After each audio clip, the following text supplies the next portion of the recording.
Hello everybody, Tim Norris here, aka GreyElephant. Hey, it's Carmen Norris.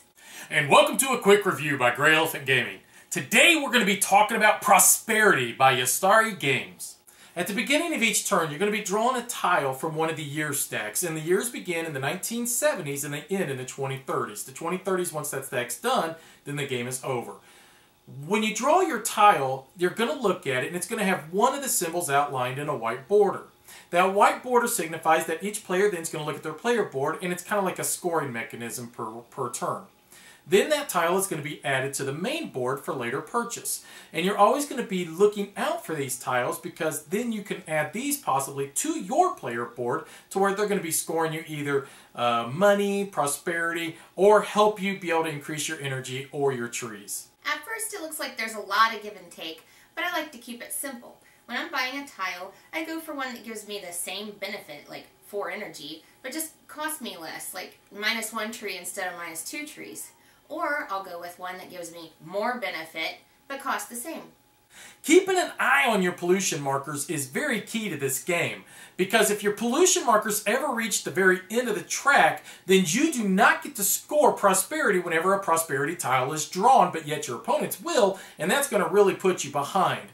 The other thing is that if you ever remove all of your pollution markers, you will then actually start earning money whenever a tree tile is drawn. Pollution is a major part of this game, but I don't try to get rid of it altogether. I just try to keep it balanced out. If I have negative energy, then I try to have +1 tree so that, you know, when the tree is drawn, it's going to balance that out, and the pollution marker is going to stay in about the same spot for me. I found that the best strategy is to try to advance up on the research tracks as quickly as possible. Not only does this allow you to buy tiles at a cheaper rate than what your opponents would, but it's also meaning that you're not buying too many tiles right off the bat that's going to decrease your energy in your trees, which are going to add more pollution and hurt you in the long run. The more you play the game, the more you get used to which tiles are going to be drawn next, and you start figuring out that probability. And I really like trying to figure that out and base my purchase on that. For example, if a money tile hasn't been drawn yet for that year, then I'll purchase a money tile, hoping that I'll be able to cash it in next.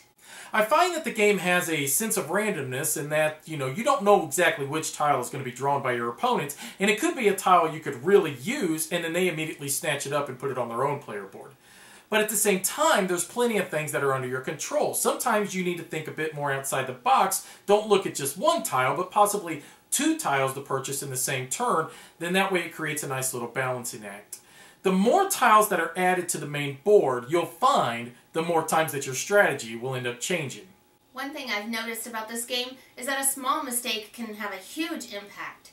For example, the score tracker, the way it snakes up, I find it really difficult to know which way to move my marker. And if I'm going to be moving it down, that's a huge mistake, and I've caught myself doing that. How do I know I didn't do it in a previous round?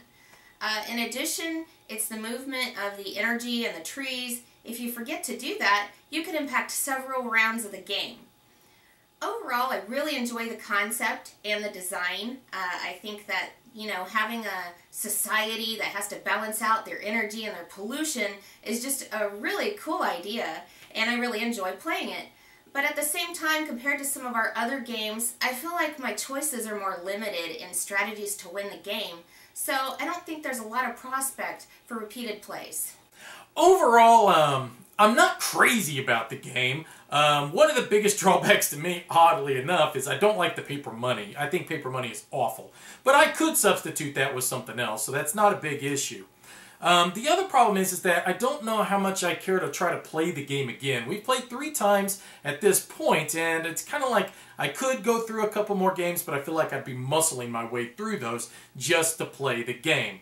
Now, one thing that's kind of neat is that you do have 2 sides to your player board, and each side will kind of change the game up, but at the same time it still feels very samey no matter which side of the game board you decide to use. And I think what that means is that the game feels one game doesn't feel very different from the next. The variety's just really not there.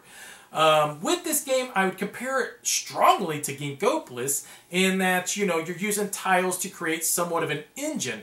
But I feel like the engine building in Ginkgopolis feels more rewarding, and it's a game that I feel like I want to play over and over again, whereas this one, after 3 plays, I feel like I'm kind of done. Thanks for watching. Bye! Griffin Gaming, from new releases to pre-orders. Griffin Gaming. Enter in promo code GreyElephant for 5% off your order.